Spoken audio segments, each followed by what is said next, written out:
मैं अभी कर लूं चर्चा। अभी दे दिए हैं, अभी चर्चा करने के लिए हैं। ये सारे हर बात में नेहरू जी को लेकर सदन में आते हैं और नेहरू जी के खिलाफ सारे गाली गलौज बरसाते हुए वो सोचते हैं कि आपने सारे बात और बहुत बोले हो, धैर्य रखना सुनने का। आज जरा चलिए, नेहरू देश के लिए हानिकर है। अरे यार अधीर रंजन, मैं एक बात कहता था कि एक नेता लिखा हुआ पढ़ते ही रहे पढ़ते, तुम भी वो स्क्रिप्ट पढ़ने लगे यार। ऐसा मत करो यार, ज्यादा अहंकारी मत बनो। ये अहंकार आप लोगों को फिर धूल चटने में मजबूर करेगी। दो बड़ी गलतियां जो पंडित जवाहरलाल नेहरू के प्रधानमंत्री काल में हुई, उनके लिए गए निर्णयों से हुई। इसके कारण सालों तक कश्मीर ने सहन करना पड़ा। आप तो जज रहे सर, ऊपर वाले से तो डरिए, फारूक साहब से इतना मत डरिए। मेरा काम डराना नहीं, आप लोगों का काम है डराना। मैंने जो कुछ पढ़ा वो जवाहरलाल नेहरू जी ने लिखा है और नेहरू जी ने उसको थोड़ा कम कर किया है कि ये मेरी मिस्टेक थी। मिस्टेक नहीं थी, ब्लंडर था। आज एक कसा हुआ पैकेट है जिसकी झलकियां आपने अभी हाल देखी। शाह के तेवर, तंज, अधीर रंजन की चुनौती, लेकिन आगे का माल मत्ता बहुत खास है। इसमें आपको फारूक अब्दुल्ला की शाह से सीधी बहस मिलने वाली है। ये कड़ियां पीओके हमारा है वाले बयान तक ले जाने वाली है, उस नारेबाजी तक भी जो शाह के सामने वॉकआउट करते हुए विपक्षी सांसदों ने लगाए। अधीर रंजन चौधरी ने शाह से क्या सवाल पूछा था, बिना देरी किए चलिए शुरू करते हैं आपका अपना शो संसद में आज, जिसे मैं आपका दोस्त हिमांशु तिवारी लेकर हाजिर हूं। The government release all prisoners, release the curfew. Jammu Kashmir आरक्षण संशोधन विधेयक 2023 और जम्मू कश्मीर पुनर्गठन संशोधन विधेयक 2023 पर 5 दिसंबर से शुरू हुई बहस संसद के शीतकालीन सत्र के तीसरे दिन भी हुई। यह विधेयक क्या है, इनसे क्या बदलाव होने हैं, वह हमने आपको अपने पिछले एपिसोड में समझाया था। डिस्क्रिप्शन में आपको उसका लिंक भी मिल जाएगा। अब आपको आगे ले चलते हैं। लोकसभा की कार्यवाही सुबह 11 बजे शुरू हुई। इस दौरान माफी मांगों के नारे संसद में गूंज रहे थे। डीएमके के खिलाफ नारेबाजी के बीच प्रश्नकाल शुरू हुआ। तमिलनाडु के विरुधुनगर से कांग्रेस सांसद माणिकम टैगोर ने स्मार्ट पीडीएस योजना को लेकर एक सवाल पूछा था। इस पर उपभोक्ता कार्य, खाद्य और सार्वजनिक वितरण मंत्री पीयूष गोयल जवाब देने के लिए उठे। बात कर्नाटक के वादे तक पहुंची। नेता विपक्ष अधीर रंजन चौधरी उठ खड़े हुए। पीयूष गोयल ने कहा कि इन्होंने कर्नाटक में भी झूठे वादे किए। कमेंट के बीच बहस बढ़ी। पीयूष गोयल ने क्या कहा, सुने। Honorable Speaker, sir, the honorable member has raised a very important point. Of course, as is the habit, a lot of schemes were started towards the end of their term, but they never reached the people's benefit, sadly. But fortunately, we have been able to expand the coverage of the Pradhan Mantri Garib Kalyan Ann Yojana, so that today 81.35 crore people across the country are getting free food grains, मुफ्त में बिना 1 रुपए खर्चा किए, और पूरा पैसा केंद्र सरकार देती है। 100% पैसा केंद्र सरकार देती है। पूरे देश भर में गरीबों को, निम्न मध्यम वर्ग परिवारों को, लोगों को मुफ्त में अनाज देने का काम, पुण्य का काम माननीय प्रधानमंत्री नरेंद्र मोदी जी ने किया है। और आज पूरे देश में हमारे पास लिखित रूप से राज्य ने लिख के भेजा कि एक भी व्यक्ति भूखमरी के कारण अपनी जान नहीं गंवाता है। ये भारत की आज ताकत है। एक भी व्यक्ति को भूखमरी के कारण अपनी जान नहीं देनी पड़ती। माननीय सांसद जी ने जो प्रश्न, परिप्रेक्ष्य तो देना पड़ता है। अधीर रंजन जी, आप जब बोलते हो हमको तो विषय क्या है और आप बोलते हो वो भी नहीं समझ में आता, तो मेरे को मैं तो परिप्रेक्ष्य दे रहा हूं कि आपको कुछ चुभ रहा है। नहीं, गरीबों को अनाज मिलता है तो आपको चुभ रहा है क्या? आपको चुभ रहा है कि गरीबों को प्रधानमंत्री जी मुफ्त में अनाज देते हैं? आपको कोई तकलीफ है तो आप खुल के बोलिए। आप खुल के बोलिए कि गरीबों को अनाज नहीं देना चाहिए, ऐसा नहीं देना चाहिए। आप खुल के बोलिए। फिर आपको तकलीफ हो रही है? माननीय मंत्री चेयर को एड्रेस करें। माननीय आपस में डिबेट न करें। माननीय स्पीकर साहब, आपस में डिबेट न करें। लीडर ऑफ द ऑपोजिशन, मैंने उनको अलाउ ही नहीं किया, आप क्यों जवाब दे रहे हो? मैं जवाब नहीं दे रहा हूँ। मेरे को हैरानी हो रही है कि माननीय लीडर ऑफ द ऑपोजिशन को इस बात से तकलीफ हो रही है कि प्रधानमंत्री नरेंद्र मोदी देश में 81 करोड़ गरीबों को मुफ्त में अनाज देते हैं। इससे लीडर ऑफ ऑपोजिशन को तकलीफ हो रही है। ये मानसिकता दिखाता है। कर्नाटक में भी इन्होंने झूठे वादे दिए कि हम मुफ्त में 5 किलो नहीं 10 किलो देंगे, लेकिन 5 किलो देते हैं, बाकी एक दाना नहीं दिया। तो ये तो मानसिकता है, समझ में आता है आपको तकलीफ हो रही है। जहां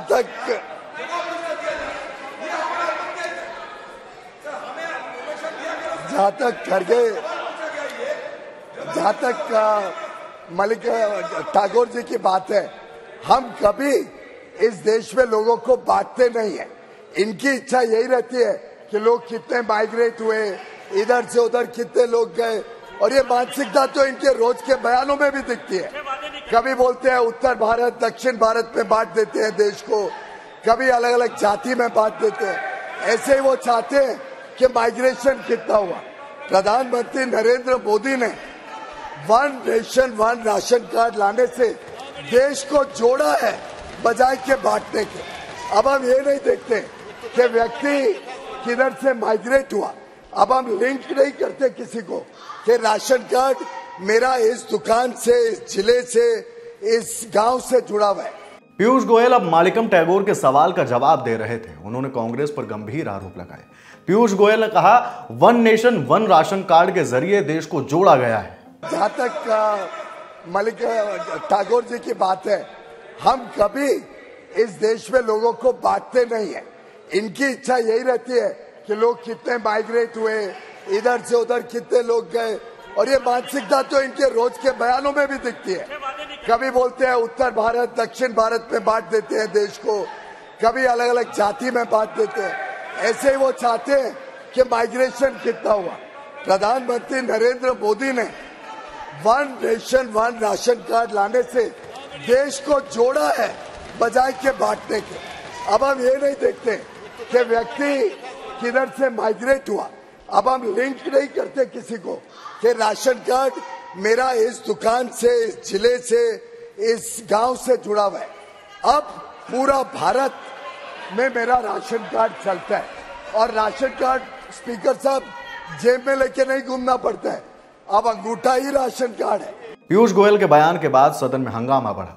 अधीर रंजन की आवाज सदन में गूंजने लगी। इस बीच कार्यवाही चलती रही। डीएमके नेता टीआर बालू अपना सवाल पूछने के लिए खड़े हुए।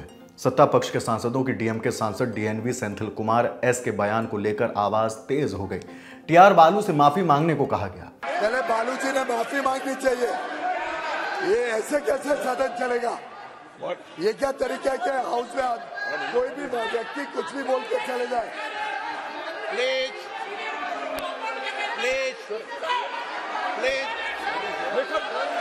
Mr. Balu, you should apologize.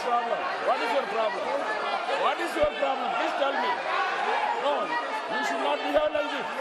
You should apologize. This is the first ever. You should not.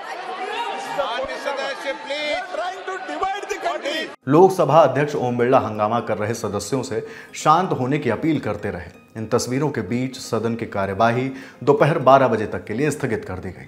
कार्यवाही फिर शुरू होने पर पीठासीन डॉक्टर प्रोफेसर किरीट प्रेमजी भाई सोलंकी ने सदस्यों से दस्तावेजों को सभा के पटल पर रखने को कहा। दोपहर 12:09 पर सदन में शून्यकाल शुरू हुआ। सदस्यों ने अपने सवाल रखे। इसके बाद दोपहर 1 बजे जम्मू कश्मीर आरक्षण संशोधन विधेयक 2023 और जम्मू कश्मीर पुनर्गठन संशोधन विधेयक 2023 पर फिर चर्चा शुरू हुई। झारखंड के गोड्डा से बीजेपी सांसद डॉक्टर निशिकांत दुबे ने इन दोनों बिलों को लेकर अपनी प्रतिक्रिया दी। इस प्रतिक्रिया में तंज शामिल था, तंज कांग्रेस पर। डॉक्टर निशिकांत दुबे ने अपने भाषण में पंडित नेहरू का भी जिक्र किया। बीजेपी सांसद पर्चा लेकर पहुंचे थे। उन्होंने क्या कहा, सुने। कहा जाता है कि दाग बहुत छोटे हैं लेकिन जख्म बहुत गहरे। 2 छोटे बिल दिखाई दे रहे हैं कि एक ओबीसी को इंक्लूड करना है और दूसरा विस्थापितों को। पता नहीं कश्मीरी पंडित इन लोगों ने कहां से सीख लिया सर। पूरे बिल को मैंने देखा, उस बिल में साफ लिखा हुआ है कि कश्मीरी पंडित है, सिख है, ईसाई है, मुस्लिम है, जो भी डिस्प्लेस हुए, उनके लिए हम ये रिजर्वेशन लेकर आए हैं, 2 यहां के लिए और 1 जो पाकिस्तान ऑक्युपाइड कश्मीर। हम विद्यार्थी परिषद के कार्यकर्ता के नाते एक नारा हमेशा लगाते रहे कि कश्मीर है पुकारती, पुकारती है भारती, खून से तिलक करो, गोलियों से आरती। और ये कंसिस्टेंट है सर। कंसिस्टेंट इसीलिए है, मैं इसलिए ये बातें कह रहा हूं कि 1952 में जब ये आंदोलन चलाया हमारे तत्कालीन जनसंघ के राष्ट्रीय अध्यक्ष श्यामा प्रसाद मुखर्जी जी ने, तो लोगों ने अपना इतिहास भूगोल छोड़ दिया, लेकिन भारतीय जनता पार्टी के आम कार्यकर्ता ने कभी इस मुद्दे को नहीं छोड़ा कि 370 खत्म करना है, 35A खत्म करना है और जम्मू कश्मीर जो हमारा इंटीग्रल पार्ट है उसमें भारत का संविधान चलाना है। कल माननीय गृह मंत्री जी ने जो बातें कही वो केवल ये नहीं है कि 2 निधान 2 निशान 2 विधान 2 प्रधान जो है नहीं चलेंगे, ये केवल बीजेपी का नारा नहीं लगा। मैं आपको बताऊं कि मैं पेपर लेकर आया, एक प्रधानमंत्री वो हैं जो कि आतंकवादी के साथ, यासीन मलिक के साथ अपना फोटो खिंचाते हैं, वो खुश हो जाते हैं सर। और एक प्रधानमंत्री वो हैं जो दिवाली में सैनिकों के साथ दिवाली मनाने के लिए जाते हैं। और उस प्रधानमंत्री का कंसिस्टेंसी देखिए सर, ये फोटो है।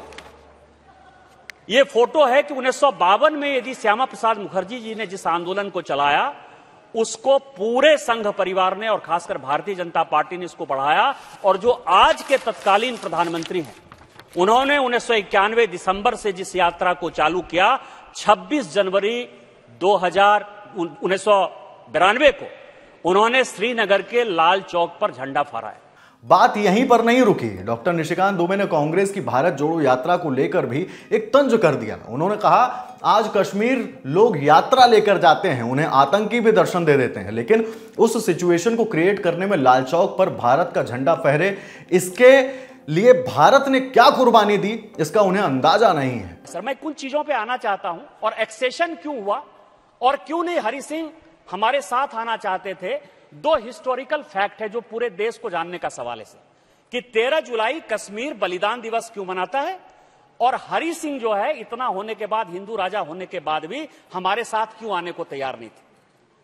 13 जुलाई 1931 को सर जो एजिटेशन राजा के खिलाफ था वो बेसिकली कश्मीरी पंडितों के खिलाफ हो गया और कश्मीरी पंडितों में कम से कम 100 कश्मीरी पंडित की 13 जुलाई 1931 को हत्या हुई थी।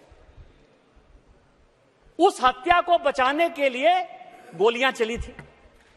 13 जुलाई को ये सारी पार्टियां, नेशनल कॉन्फ्रेंस हो, मुफ्ती मोहम्मद सईद की पार्टी हो, चाहे कांग्रेस हो, लगातार 13 जुलाई को वो बलिदान दिवस मनाती है, कभी एक बार भी कश्मीरी पंडित के बारे में नहीं कहती।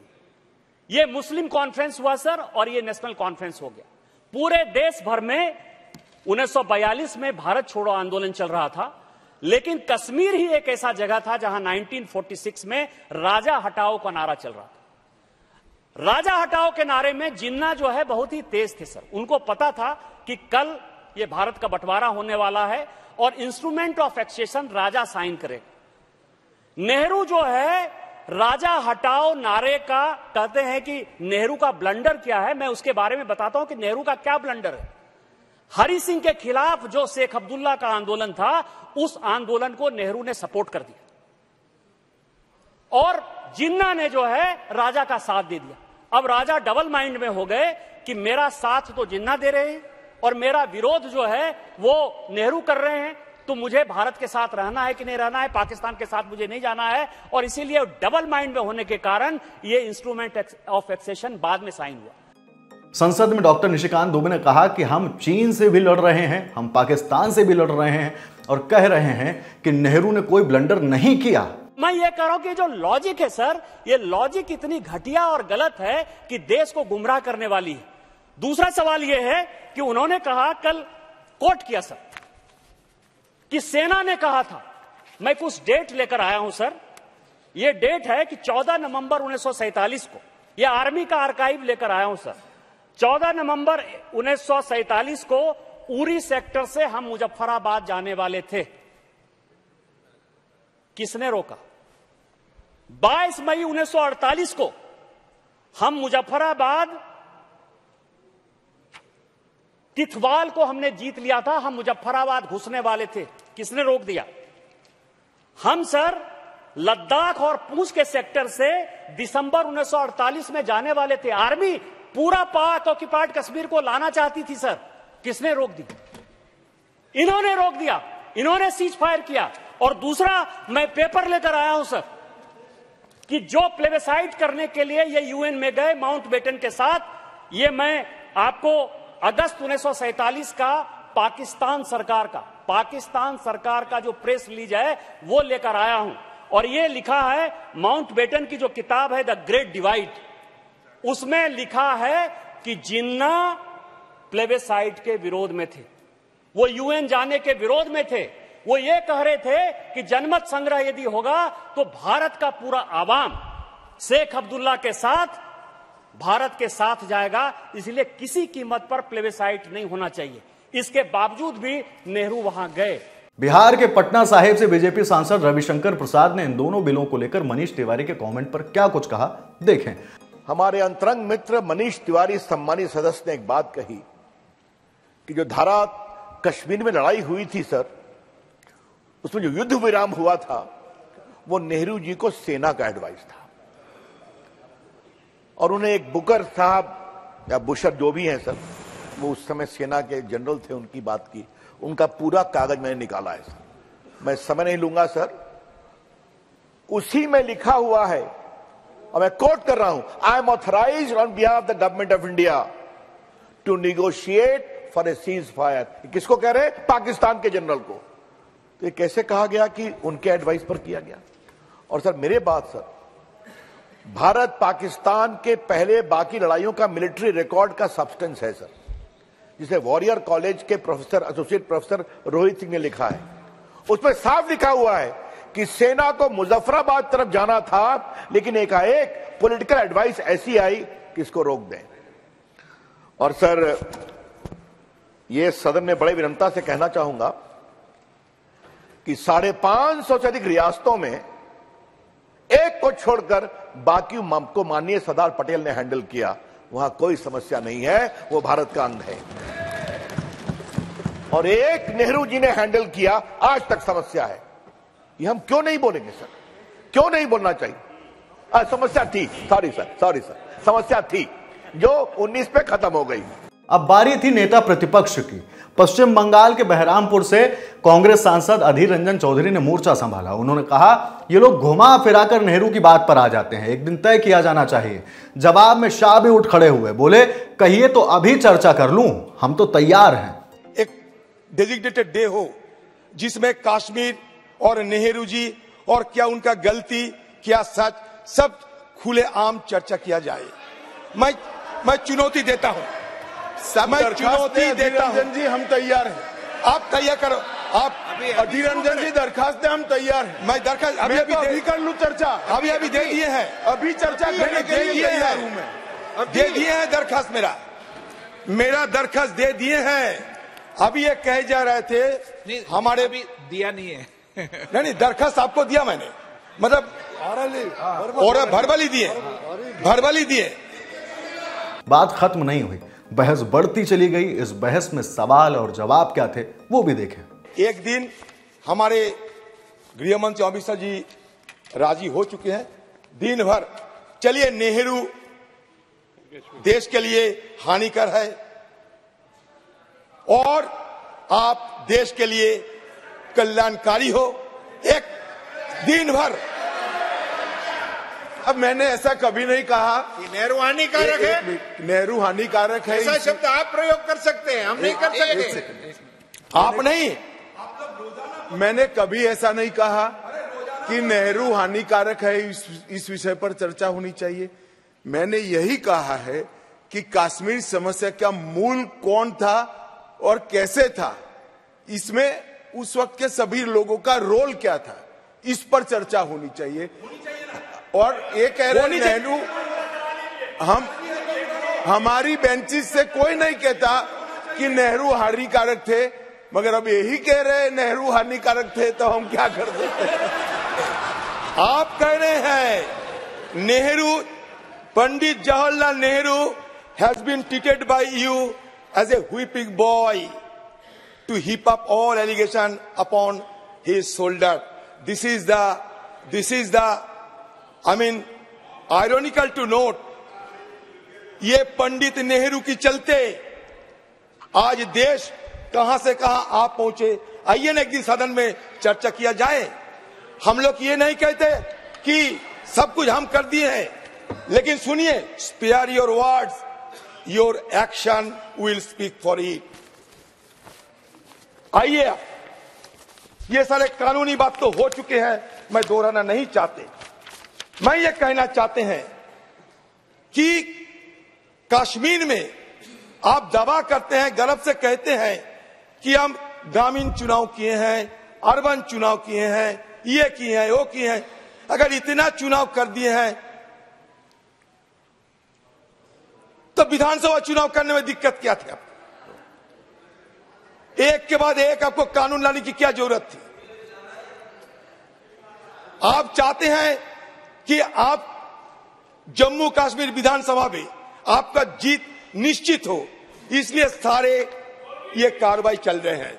इसको कहते हैं कि इलेक्टोरल जेरिमेंडरिंग।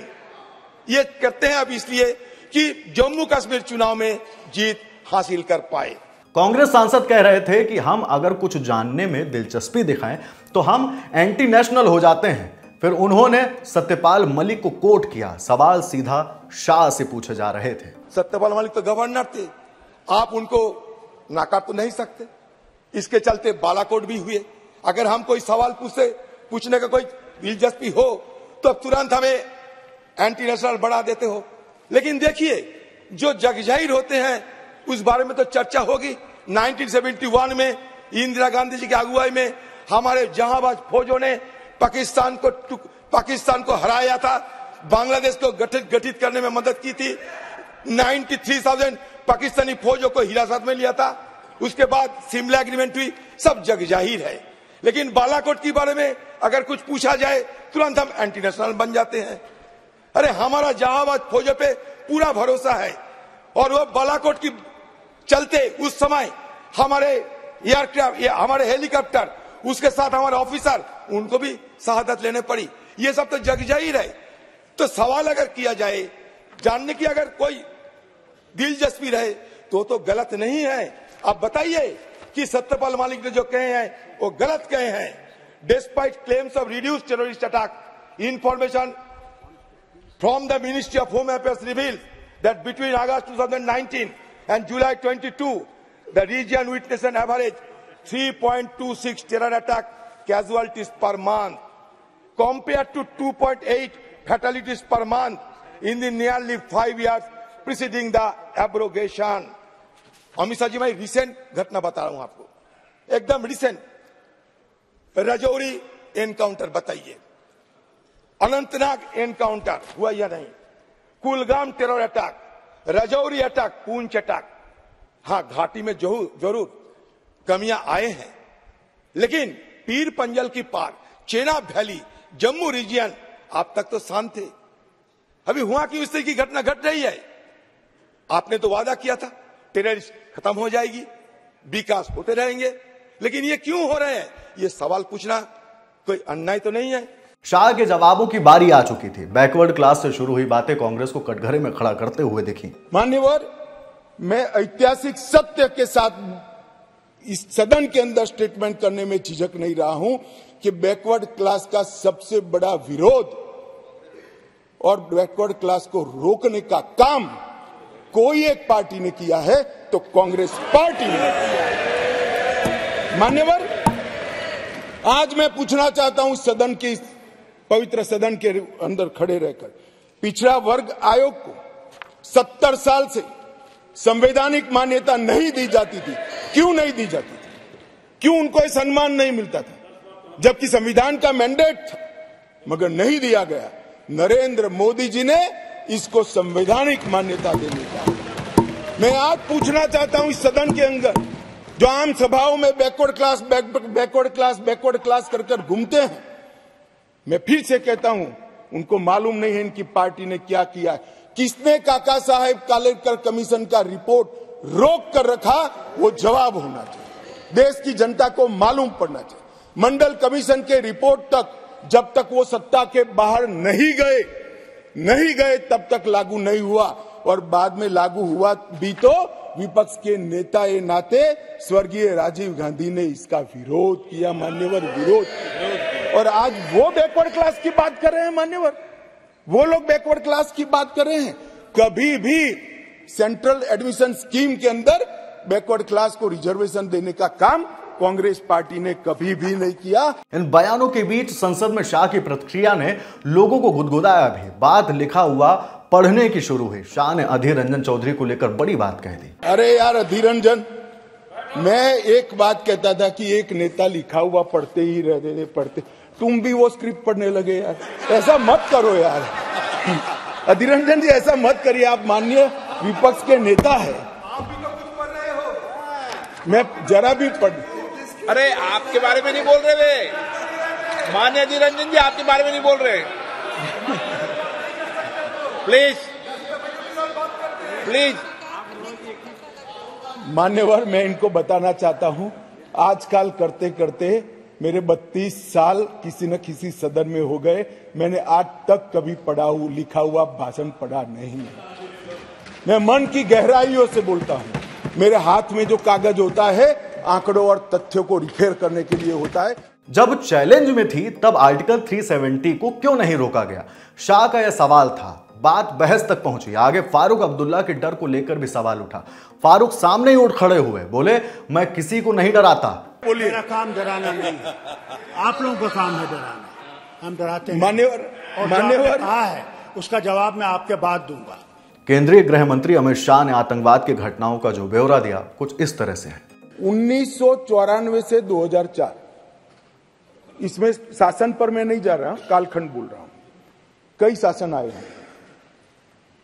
टोटल आतंकवाद की कुल घटनाएं 40,164 हुई। छोटी छोटी घटनाएं भी है, कुछ बड़ी भी है।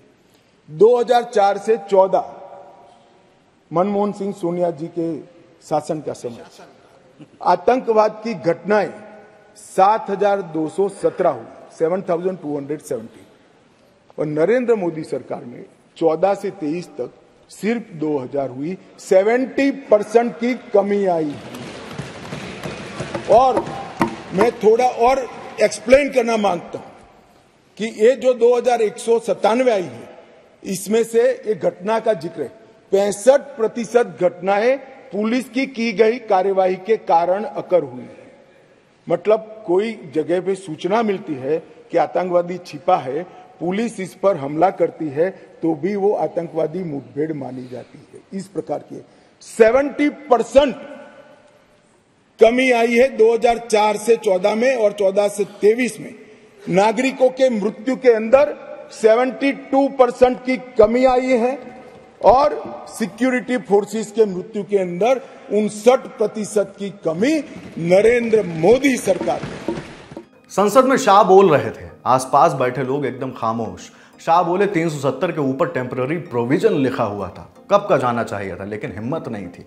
जम्मू कश्मीर और लद्दाख को पहले एक अलग संविधान, अलग ध्वज और एक जमाने में अलग राजधानी, दो राजधानियां हुआ करती थी। श्यामा प्रसाद मुखर्जी जी ने जिस उद्देश्य के लिए जान दी थी, कुछ सदस्यों ने इसको पॉलिटिकल नारा कहा। ये पॉलिटिकल नारा नहीं है, ये देश की इच्छा थी। इस देश में 2 संविधान न हो, 2 प्रधानमंत्री न हो और 2 झंडे न हो। देश का झंडा, देश का निशान एक ही होना चाहिए। एक ही निशान के तले पूरा देश है। और कुछ सदस्यों ने कहा हमसे वादा किया गया था, हमसे वादा किया गया था। वादा किससे किया था? अंग्रेजों ने जो स्कीम बनाई थी आजादी के वक्त, कांग्रेस ने जिस स्कीम को अप्रूव किया, उसमें पूरा अधिकार महाराजा का था। देश भर में कहीं तो पब्लिक को नहीं पूछा गया। क्यों जम्मू कश्मीर में पूछना? और मैं वादे की भी बात करता हूं। चलो मान लेते हैं हमारे संविधान निर्माताओं ने वादा किया था, मगर आप आधा अधूरा पढ़ते हो, इसलिए कंफ्यूजन होता है। इसके अंदर आर्टिकल 370 के अंदर ऊपर टेम्पररी प्रोविजन लिखा गया है। टेम्पररी का मतलब क्या होता है? आजीवन अधिकार हो गया ना जी। कब का जाना चाहिए था, हिम्मत नहीं थी, नरेंद्र मोदी जी ने हिम्मत करी और धारा 370 को समाप्त। कोई वादा खिलाफी नहीं। दोनों बिलों पर विपक्ष के सवालों के जवाबों का सिलसिला अब नेहरू तक आ पहुंचा। नेहरूवियन ब्लंडर का जिक्र हुआ। शाह बोले नेहरू के समय जो ब्लंडर हुआ था उसकी वजह से कश्मीर को भुगतना पड़ा। प्रेमचंद्रन जी ने यहां से किसी सदस्य ने कहा, एक शब्द प्रयोग पर बहुत बड़ी आपत्ति की। मैं वो शब्द प्रयोग की अनुमोदन करने के लिए आज मेरी बात कहना चाहता हूं। मैं वो शब्द प्रयोग को सपोर्ट करना चाहता हूं। वो शब्द प्रयोग था नेहरूवियन ब्लंडर। नेहरू के समय में जो ब्लंडर हुआ था, इसके कारण कश्मीर को भुगतना पड़ा। मैं मान्यवर इस सदन में खड़ा रहकर आपके आसन के सामने जिम्मेदारी के साथ कहता हूं कि दो बड़ी गलतियां जो पंडित जवाहरलाल नेहरू के प्रधानमंत्री काल में हुई, उनके लिए गए निर्णयों से हुई। इसके कारण सालों तक कश्मीर ने सहन करना पड़ा। एक सबसे बड़ी गलती, जब हमारी सेना जीत रही थी, पंजाब का एरिया आते ही सीज फायर कर दिया गया और पाक ऑक्यूपाई कश्मीर का जन्म हुआ। अगर सीज फायर 3 दिन लेट होता तो पाक ऑक्यूपाई कश्मीर आज भारत का हिस्सा। बैठ जाओ। मेरा जन्म नहीं हुआ था।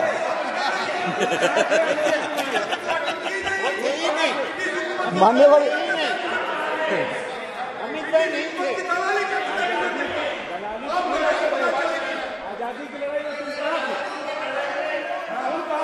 अरे तो माननीय गृह मंत्री जी ने, एक मिनट प्लीज दादा, माननीय गृह मंत्री जी ने ऑफिशियल स्टेटमेंट दे दिया था कि आजादी की लड़ाई के समय का पूरा स्टेटमेंट कोर्ट में दे दिया। अभी फिर दे देंगे। बेटा सुनो, आप बता दो साहब इनको एक बार। दूसरी गलती, दूसरा भी संदर्भ और कर दें आप।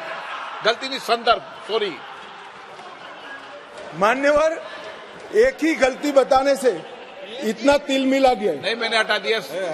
मैं तो सिर्फ नहीं, ऐसा नहीं है। मैं सिर्फ दो ही बताना चाहता हूं। एक, पूरा कश्मीर जीते बगैर सीज फायर कर लिया, और दूसरा, यूएन के अंदर हमारे मसले को ले जाने की बहुत बड़ी गलती की। मान्यवर, मैं एक कोट अनकोट पढ़ना चाहता हूं। मैंने बहुत सावधानी से आपके द्वारा उठाए गए बिंदुओं को देखा। एक पत्र का हिस्सा है। मैंने बहुत सावधानी से आपके द्वारा उठाए गए बिंदुओं को देखा है, लेकिन मुझे डर है कि मेरे विचार आपके नहीं, सॉरी, यूनाइटेड नेशन के अनुभव के बाद, मान्यवर, यूनाइटेड नेशन के अनुभव के बाद मैं इस निष्कर्ष पर पहुंचा हूं कि वहां से कुछ संतोषजनक नतीजे की उम्मीद नहीं की जा सकती। मुझे यह एक अच्छा फैसला लगा, इनटू ब्रैकेट सीज फायर। मुझे यह एक अच्छा फैसला लगा, लेकिन इस मसले को ठीक से नहीं निपटा गया। हम सीज फायर और विचार करके कुछ बेहतर मार्ग निकाल सकते थे। मुझे लगता है कि भूतकाल में हमसे द्वारा की गई गलती है। इसमें आपत्ति है? नहीं कर सकते, स्वयं जवाहरलाल नेहरू ने कहा है। अब मुझे क्या कह रहे हो? नेहरू ने स्वयं कहा है। मैं रेफरेंस भी दे देता हूं। Nehru memorial museum and library, Jawaharlal Nehru collection, JNSG 143 के अंदर स्वयं जवाहरलाल नेहरू का शेख अब्दुल्ला जी को लिखा हुआ पत्र के मेरी गलती थी। मैं साहब किसी को कोट नहीं कर रहा।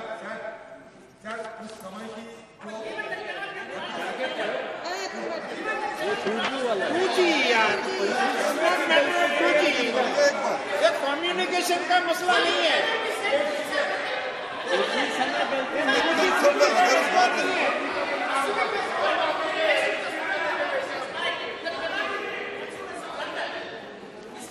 मान्यवर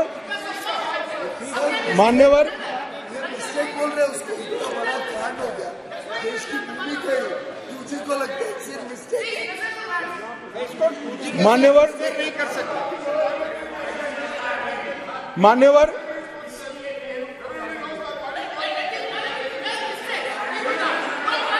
सोचिए, चली गई मिस्टेक बोलता है, ब्लंडर। मान्यवर, अरे यार, ये नेहरू जी ने लिखा है, सूरज समझते नहीं हो? अनुवाद हो रहा है या नहीं हो रहा है अंदर? ये नेहरू जी ने कहा है, मैंने नहीं कहा है। माने मैं तो नेहरू जी का कोट पढ़ रहा हूं, क्यों गुस्से हो रहे हैं मुझ पर? गुस्सा होना है तो नेहरू जी पर होना चाहिए। शाह ने कोट पढ़ा, इससे नाराजगी उपजी। सामने हंगामा देख शाह ने कह दिया, मुझ पर क्यों ही गुस्सा हो रहे हैं? इन्हें गुस्सा होना है तो जवाहरलाल नेहरू जी पर गुस्सा होना चाहिए। उस वक्त जब यूएन में मामला भेजना था, तब भी निर्णय बहुत आनन फानन में लिया गया। मामले को संयुक्त राष्ट्र चार्टर के अनुच्छेद 35 की जगह 51 के तहत ले जाना चाहिए था। मेरा तो मत है ले जाना ही नहीं चाहिए, मगर ले जाना था तो 51 के तहत ले जाना चाहिए था। इसकी जगह 35 पर ले गए। वो भी कई लोगों ने रिकॉर्ड पर सलाह देने के बावजूद भी निर्णय कर दिया गया कि अनुच्छेद 35 के तहत ले जाएंगे। और कुछ लोगों को मेरी भाषा, मैं क्या कर सकता हूं? मैं तो इस देश की भाषा बोलता हूं। मतलब इस देश की भाषा तमिल भी है, हिंदी भी है, बंगाली भी है, मराठी भी है, तेलुगु भी है, कन्नड़ भी है, तो गुजराती भी कोई बोल सकता है। आप तमिल में भी बोल सकते हो, मगर मैं हिंदी में बोलता हूं। आप अनुवाद ध्यान से सुनते नहीं हो। मैंने जो कुछ पढ़ा वो जवाहरलाल नेहरू जी ने लिखा है, और नेहरू जी ने उसको थोड़ा कम कर किया है कि ये मेरी मिस्टेक थी। मिस्टेक नहीं थी, ब्लंडर था। इस देश की इतनी जमीन चली गई, इस देश की इतनी भूमि चली गई, वो ब्लंडर था। इस बयान के बाद कांग्रेस खेमा सदन से वॉकआउट कर गया। शाह के खिलाफ नारेबाजी हुई, बात पूरी हुई, लेकिन एक बयान जो सुर्खियां बन रहा है, बात पीओके पर शाह के बयान की, बात दावे की, बात हक से यह कहे जाने की कि पीओके हमारा है। शाह ने क्या कहा था, संदर्भ क्या था, सुने। भारत के इलेक्शन कमिश्नर ने विधानसभा में 2 सीटें कश्मीरी विस्थापितों के लिए नामांकन की जा सके और 1 सीट अनधिकृत ऑक्यूपेशन, जो हमारे कश्मीर का हिस्सा पाकिस्तान कर बैठा है, वहां से विस्थापित लोगों में से एक व्यक्ति को नॉमिनेट करना पड़े। ये इसका हक। अब इसमें क्या है, पहले भी मिलता था ना, पहले नहीं मिलता था। पहले सिर्फ जरूरत लगे तो, प्रतिनिधित्व न हो तो महिलाओं को 2 सीट दी जाती थी। हमने 3 सीटें और अपॉइंट करने की डिलिमिटेशन कमीशन की जो सिफारिश है, उसको बिल में परिवर्तन कर कानूनी जामा पहनाकर आज मैं इस महान सदन के सामने उपस्थित हुआ हूं। मान्यवर, इसमें से 2 सीटें कश्मीरी विस्थापितों के लिए होगी जो घाटी से विस्थापित हुए हैं, और 1 सीट पाक ऑक्यूपाई जम्मू कश्मीर के विस्थापित व्यक्तियों के लिए नामित की जाएगी। इसमें से एक महिला होना जरूरी है। इस प्रकार का एक कानूनी सुधार लेकर आज मैं यहां पर हुआ है। डिलिमिटेशन कमीशन के इतिहास में पहली बार 9 सीटें शेड्यूल्ड ट्राइब के लिए आरक्षित की गई है, और एसटी के लिए 9 सीटें और अनुसूचित जाति और जनजाति के लिए 20 सीटों का आरक्षण की व्यवस्था करें। नई जो स्कीम बनी है उसमें जम्मू में पहले 37 सीटें थी, 37 सीटें थी। ये भी न्याय का सवाल है। जम्मू में पहले 37 सीटें थी, अब 43 हुई है, 43 हुई है। कश्मीर में पहले 46 थी, अब 47 हुई है। और पाक ऑक्यूपाई कश्मीर की 24 सीटें, क्योंकि वो हमारा है, हमने रिजर्व रखी है मान्यवर, 24 सीटों को। इस तरह से पहले 107 सीटें जम्मू कश्मीर विधानसभा में थी, अब 114 सीटें हुई है। पहले 2 नॉमिनेटेड मेंबर हुआ करते थे, अब 5 नॉमिनेटेड मेंबर मान्यवर इसमें होंगे। दोनों ही बिल सवाल उन पर जवाब के साथ लोकसभा से वोटिंग के बाद पास हो गए। इसके बाद केंद्रीय विश्वविद्यालय संशोधन विधेयक 2023 बिल लोकसभा में पेश किया। फिर इस बिल पर चर्चा शुरू हुई। अब बारी राज्यसभा की। राज्यसभा की कार्यवाही सुबह 11 बजे शुरू हुई। सदन में शून्यकाल शुरू हुआ। इस दौरान सदस्यों ने अपने अपने सवाल सभापति के सामने रखे। दोपहर 12 बजे सदन में प्रश्नकाल शुरू हुआ। सदस्यों ने संबंधित विभागों के मंत्रियों से सवाल पूछे। प्रश्नकाल के बाद सदन की कार्यवाही को दोपहर 2 बजे तक के लिए स्थगित कर दिया गया। दोपहर 2 बजे राज्यसभा की कार्यवाही फिर शुरू हुई। सभापति जगदीप धनखड़ ने देश के आर्थिक हालात पर शॉर्ट ड्यूरेशन डिस्कशन को आगे बढ़ाने को कहा। समाजवादी पार्टी के राज्यसभा सांसद प्रोफेसर राम गोपाल यादव इस विषय पर अपना वक्तव्य रखने के लिए खड़े हुए। उन्होंने कहा, आंकड़े भूल भुलैया होते हैं। वैसे आंकड़े आमतौर पर ये भूल भुलैया होते हैं, पता नहीं कौन बनाता है, कैसे बनाता है, किसी को इधर के लोग कंट्राडिक्ट करते हैं तो और कहाँ बनाता है? मैं मॉडरेट इस ग्लोब के कौन से हिस्से में बनता है? देखिए, मैं वैसे ही ज्यादा नहीं बोलता, आप जानते हैं। कल जब अदरवाइज मान लें आप, कल जब इधर से लोग बोल रहे थे तो मुझे ऐसा लगता था ये किसी दूसरी ग्रह से आए हुए लोग जिनको यहाँ की कोई जानकारी धरातल की नहीं। सच बात यह है कि मोदी जी के परिश्रम और मोदी जी के नाम से ये सब आ जाते हैं। ये गाँव में देखना नहीं चाहते हैं कि क्या हो रहा है, कितना दिया जा रहा है, वो लग रहा है कि नहीं। जैसे मोदी जी से प्रचार करा दिया, हर घर जल, हर घर नल, नहीं, हर घर नल, हर घर नल, और फिर जल। तो सॉरी, थैंक यू सर। तो हम जब जाते हैं अपने इलाके में तो लोग तो मिलने आते हैं कि समस्याएं होती हैं, कोई मदद के लिए आता है, क्या आता है। तो मैं अक्सर पूछता हूं कि बताइए आपके गांव में हर घर में पानी पहुंच गया? मैं कई गांव में जाता भी ब्याह शादियों, सारी पक्की गलियां जो विधायकों ने, सांसदों ने या ब्लॉक ने या जिला पंचायतों ने बनवा दी, तो खुद ही पड़ी हैं कि पाइपलाइन जानी। पाइपलाइन नहीं बनी, टंकी नहीं बनी। क्यों नहीं बनी? जो बताते हैं लोग उसको अदरवाइज न लें कोई गुजरात वाले लोग। वहाँ के लोग कहते हैं कि सारे ठेकेदार गुजरात के थे और पैसा लेके चले गए। ये लोग कह रहे हैं, सुनिए, अब रिकॉर्ड में देख लीजिएगा है कि नहीं है। मैं ऐसे ही नहीं कह रहा हूँ, वही आलोचना की दृष्टि से नहीं कह रहा हूँ। तो अब कोई गांव ऐसा नहीं है जिसमें 100% घरों में पानी गया, किसी में एक भी गांव घर में नहीं गया। तो इसको देखने की ज़रूरत है, इन लोगों की कहने की ज़रूरत है कि करिए। जब या तो प्रधानमंत्री से प्रचार मत कराइए इतने बड़े आदमी से, या फिर उस काम को पूरा कराइए। इसी मुद्दे पर आम आदमी पार्टी के राज्यसभा सांसद राघव चड्ढा बोले, ये जो न्यू इंडिया का वादा था उसका आकलन होना चाहिए। 2014 के बाद आज तक अच्छे दिन का शायद ही इन्होंने इस जुमले का प्रयोग किया हो। 2019 के चुनाव से पहले एक वादा जरूर किया, एक और ख्वाब दिखाया देश की जनता को कि हम एक न्यू इंडिया बनाएंगे और 2022 जब भारत देश की आज़ादी को 75 साल हो जाएंगे तो अमृतकाल आएगा, न्यू इंडिया आएगा और हम ये बड़ी चीज़ें करेंगे। अब 24 का चुनाव आ गया। कम से कम 24 के चुनाव से पहले जो न्यू इंडिया का वादा था और 25 बड़े वादे जो इन्होंने किए थे कि हम 2022 तक ये हासिल कर लेंगे, उसका आकलन होना चाहिए।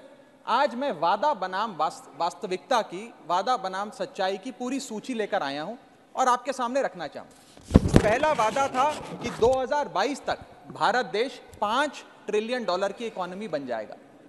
आज हम सच्चाई ये है कि उस वादे से बहुत कोसों दूर है।